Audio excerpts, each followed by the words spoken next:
rab yëpp ay tur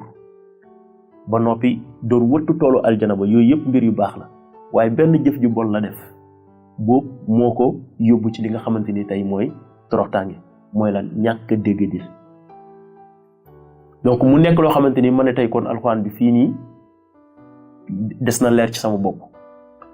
waaye itam li ma gën a defar dëgg mooy ban mooy suratul 3 verset 55 ñetteelu suratu bi ci alxuraan bi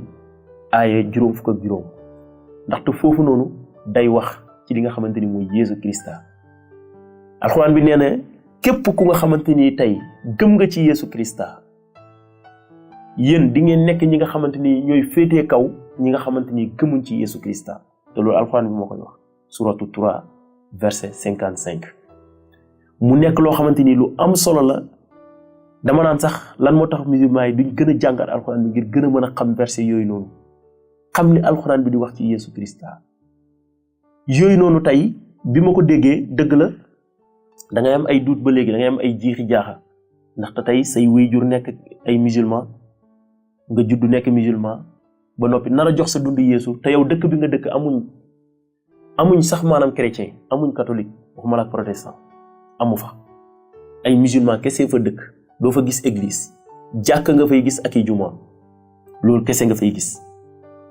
mu nekk mbir boo xamante ni tey laaloon na ma lool ngir ma mën a jox sama dund Yeesu waaye may gën di continuer di wéyal samay seet maa ngi woon ci mbedd bi dugguma ci kër waaye ci Matthieu 11:28 foofu itam ma yëg fa lu am solo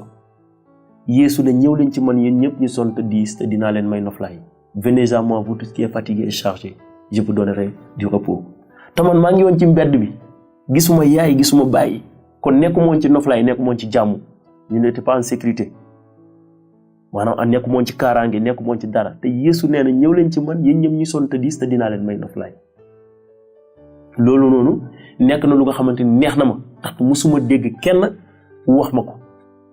kon ma xam ne di yëg lu nga xamante ni ci Yeesu maanaam yëgin wu am solo la te itam di gën a am li nga xamante ni mooy yaakaar. Alaaji mën nañu xam lan nga gis wala lan nga xam wala lan nga jàng ba mu tax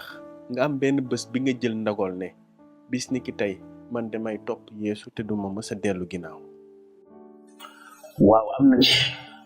verset boobu noonu sax booy xool man samay xarale maanaam sama WhatsApp ak yooyu yëpp moo fa ne muy 2 Corinthiens chapitre 5 verset 17 2 Corinthiens